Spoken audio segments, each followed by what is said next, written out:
අලුතෙන් හදපු YouTube channel එක. මේ තමයි මම අලුතෙන් පළවෙනියටම දාන වීඩියෝ එක. ඉතින් මම හිතනවා ඔයගොල්ලන් ගොඩක් මේකට ප්‍රතිචාර හම්බෙයි කියලා. එහෙනම් අපි යමු වීඩියෝ එකට. හරි. අද අපි කතා කරන්නේ SA software එකේ mark sheet එකක් හදන හැටි. හරි අපි ඉස්සරහම SA software එක open කරගමු.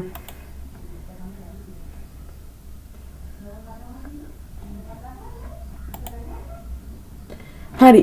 ඔයගොල්ලෝ මුලින්ම කරගන්න ඕනේ මෙතන නම් ඔයගොල්ලෝ කැමති ප්‍රමාණයක් ගහ ගන්න පුළුවන්. මම මෙතන 10ක් ගහ ගන්නවා. ඉස්සෙල්ලා අපි උඩින් name කියලා දාගමු. හරි. අපි name කියලා දාගත්තා.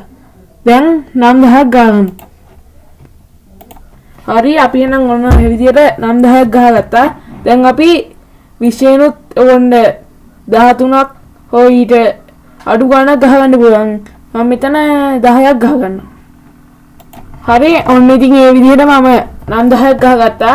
දැන් අපි මේවට ලකුණුත් ගහගමු.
හරි ඉතින් අපිට විෂයන් ඔක්කොම එකතු කරන්න ෆෝමියුලා එකක් තියෙනවා. අපි දැන් ඒක බලමු.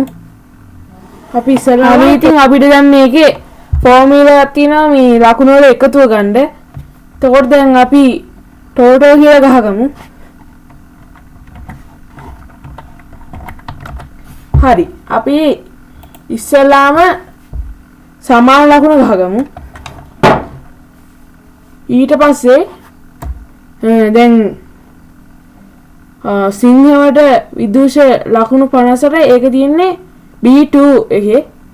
අපි එහෙම මේ ලකුණු ටික වැඩ කරන් යන්න ඕනේ. B2 C2 D2 E2 F2 G2 S2 I2 J2 K2 අපි එහෙම ඒ එකතු කරගෙන යන්න ඕනේ. අපි දැන් මේ ටික එකතු කරමු. හරි දැන් ඔයගොල්ලන්ට පේනවා මම දැන් මේ විදිහට කරගෙන තියනවා. ඔක්කොම එකතු කරලා ඉන්නවා පස්සේ එන්ටර් දෙන්න. එතකොට ඔක්කොම එකතු වෙලා මෙතන ගාන වැටේ. ඒ විදිහට ඔක්කොම කරගන්න. අපි දැන් ඇවරේජ් කරමු. ඒ කියන්නේ ප්‍රතිශතය. අපි ඉස්සෙල්ලා දැන් ඇවරේජ් කියලා ගහගමු.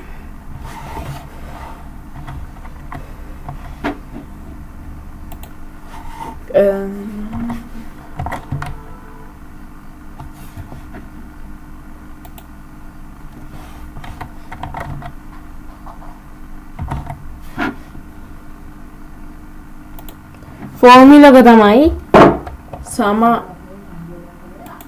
සමානයි ඇවරේජ් කියලා ගහද්දිම ඔයගොල්ලන්ට මෙතන ඇවරේජ් කියලා එනවා. ඒක ඔබන්න. එතකොට මෙතනට වරහනකුත් ඇවිල්ලා තමයි ඒක එන්නේ. ඊට පස්සේ මේ සිංහල කියන තැන ඉඳලා මෙහෙට අදින්න. මේ පල්ලෙහා මොකුත් ක්ලික් වෙන්න බෑ මේ අන්තිමේ විෂය ගාවට එනකම්ම එන්න ඕනේ. ඊපස්සේ මෙතන ඇවිල්ලා තියෙනවා අපේ විෂයන් ටිකේ B2 ඉඳලා K2 වෙනකම්. ඊපස්සේ ආයෙ වරහනක් දාලා එන්ටර් කරන්න. එතකොට ඕගොල්ලන්ට පේනවා ප්‍රතිශතයක් ඇවිල්ලා තියෙනවා. ඒ විදිහට ඔක්කොම ගහගන්න. හරි අපි දැන් ප්‍රතිශතත් එවුවා. දැන් අපිට හොයන්න තියෙන ග්‍රේඩ්. ඔයගොල්ලෝ මෙතන ග්‍රේඩ් කියලා ගහගන්න. හරි ඔන්න ඉතින් මම මේ ෆෝමියුලා එක ගහගත්තා.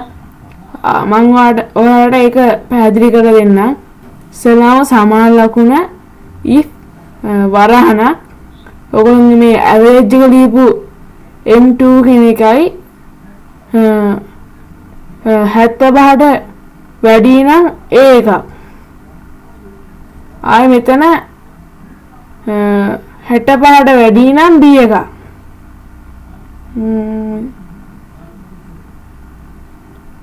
මෙතන 50ට වැඩි නම් C එකක්. ඒ වගේ තමයි මේක හදිලා තියෙන්නේ. ඔයගොල්ලෝ මේක ගහලා එන්ටර් කරන්න. මම මේක පල්ලා ඩිස්ක්‍රිප්ෂන් එකේ දාලා තියන්නම්. ඔයගොල්ලෝගේ මෙතන මොකක් හරි එරර් එකක් ආවත් ඒ ඔයගොල්ලෝ මේකේ මොකක් හරි වැදිලා නැති හින්දා ඔයගොල්ලෝ මේක හැම එකෙම ගහගන්න. ඔන්න මම මේ විදිහට මේ ඔක්කොම දාගත්තා. ඕන්න පේනවා මෙතන 84ට ඒ කියන්නේ 75ට වැඩි හින්දා ඒකක් හම්බෙලා තියෙනවා. මෙතන 65ට වැඩි හින්දා B එකක් හම්බෙලා තියෙනවා. මේකේ 62 හින්දා C එකක් හම්බෙලා තියෙනවා. ඒ විදිහට තමයි මේක හැදිලා තියෙන්නේ.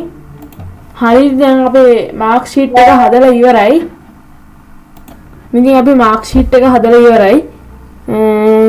ඔයගොල්ලන්ට පේනවා දැන් මේකේ ඔක්කොම හරි. මෙතන තව යනෝනේ ඉන්සර්ට් වල ඕන මෙතන වෙනවා නිකන් රවුන්ඩ් මෙතන ඉදී මෙතන බිල්ඩින් එකක් වගේ. මේ මෙතන තියෙන ඒ ඔක්කොම ඒ වගේව තමයි. ඕගොල්ලෝ මෙතෙන් කැමති එකක් ගන්න පුළුවන්. ඔයගොල්ලෝ ඉස්සෙල්ලා අපි සිංහල අපේ විෂයන් ටික තෝරලා මෙතනින් එකක් දුන්නා කියලා. හිතමු දැන් අපි මේක දුන්නා කියලා. උඩ අපිට මෙතන 5 තාලයක් ඇදලා එනවා. අපි දැන් තව එකක් හදලා බලමු.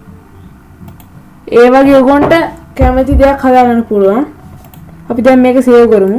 ඔයගොල්ලෝ මේ සේව් කරන එක නම් ගොඩක් වෙනස් ඉදිරියේ මගේ මොකද මේ අලුත් එක තියෙන හින්දා මම ඉතින් මම සේව් කරනවා. ඉතින් ඔයගොල්ලෝ අද වීඩියෝ එකට කැමති නම් ලයික් කරන්න, subscribe කරන්න, ඔයගොල්ලෝ කැමති නම් කමෙන්ට් එකක් දාන්න. එහෙනම් අපි ආයෙ පස්සේ දවසක අලුත්ම වීඩියෝ එකකින් හම්බෙමු. එහෙනම් හැමෝටම goodbye.